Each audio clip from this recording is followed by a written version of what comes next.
Hello, my name is Scott Berge and I am an architect. I work with Farnsworth Group, which is an architecture and engineering firm here in Champaign, Illinois.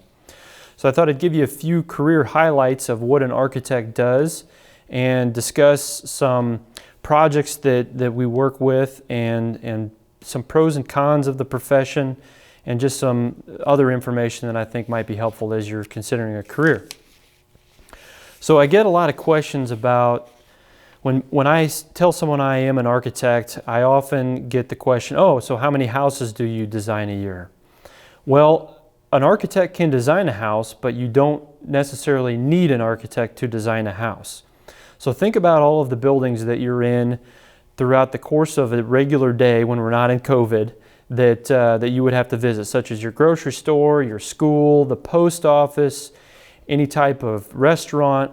All of those buildings an architect has to design and has to work with different entities to make sure that the plan that the owner wants to do is executed and built correctly. So that's what an architect does.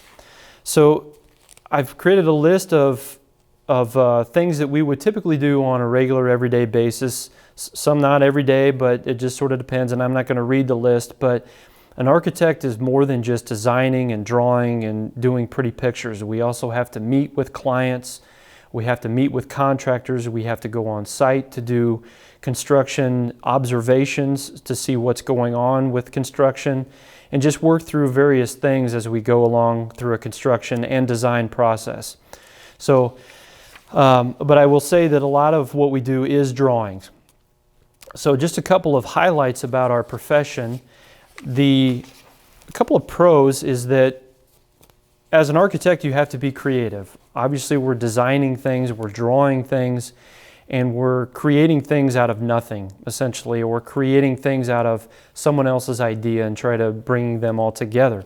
So you have to be very creative. It's also very technology based and driven. We use a lot of computers and we use a lot of software that models things and have the ability to walk through a building before it's built, etc. It's extremely collaborative, so you're working in teams all of the time as you go throughout your profession and doing your daily work.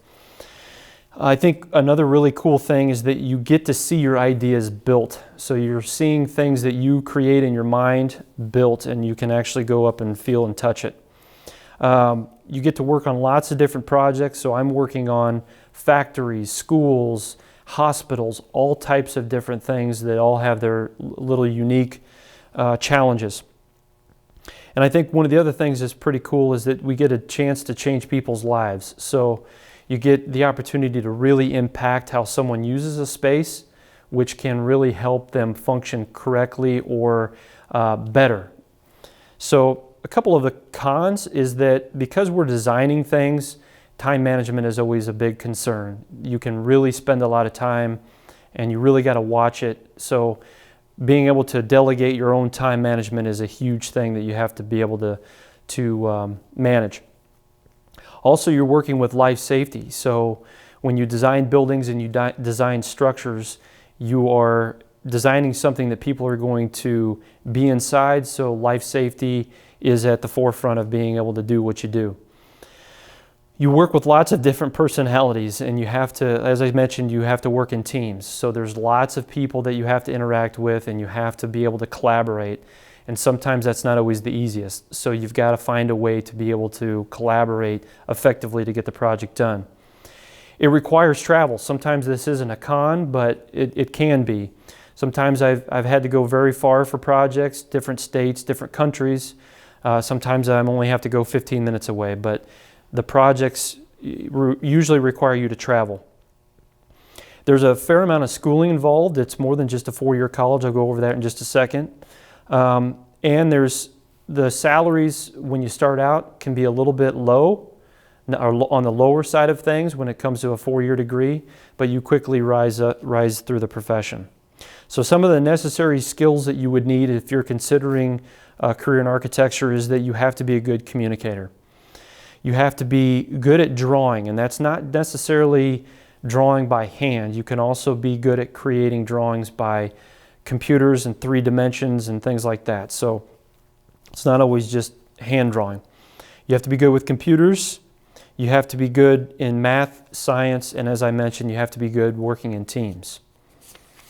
So those are a couple of the highlights. As I mentioned, with education, you have to do a 4-year bachelor's degree, and then you have to do a 2-year master's degree for a total of 6 college years.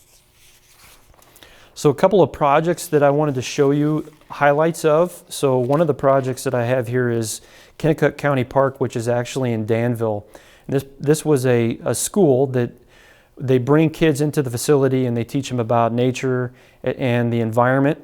And then there's also a component there that is part of it's a banquet hall. So people want to do wedding banquets or some other type of large gathering can come to this facility and use it. And what's cool about this particular building is that it's a lodge-like building, as you can see. It has heavy timbers and it looks like a log cabin type of a building, so that's what made it unique. The second building I've shown you might actually have been in, some of you. It's the Leonard Recreation Center here in Champaign. It's a big gym basically where people can go and exercise and play sports and do various recreation activities. It's over near Centennial High School. The third example I wanted to show you is Libman, which is a project down in Arcola I worked for that is an office building that houses about 60 to 70 people. And they do Libman produces a lot of cleaning solutions and cleaning utensils and tools. So right here in Arcola, and they have all of their staff located right in this building. So it's a pretty cool building. So I wanted to give you a quick design example that we would use and go through the process real quickly here. So we were given a building that is in downtown Vandalia, which is a little bit south of here. There was an old building that's not in the greatest shape, and a guy wanted to put a law office in that building. So he gave us what spaces he wanted to put in the building, and we obviously knew what size the building was, and he said, go to town and show me what I need to have. So we started to look at the existing conditions and understand what the building has in terms of features that we can utilize for the different layout and the different architectural components that we can put in the building. And it was in pretty rough shape, so there was a lot of work to be done. As you can see from the project parameters, you can see the first and second floor area and the spaces needed in terms of what types of offices and conference rooms he needed. And he also wanted to touch up the exterior since it was in a little bit of bad disrepair. He wanted to look at revitalizing it and redoing the exterior. So we came up with three floor plans to incorporate all of the different spaces that he wanted to use. And I bet you can't guess which option he chose. He actually chose option 3, which we actually have a couple of renderings of what that looks like on the next slide here.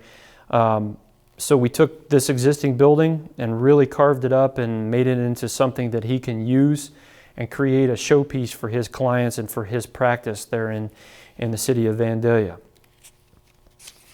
So that's a quick overview of what an architect does and what we do on a regular basis. And appreciate your time.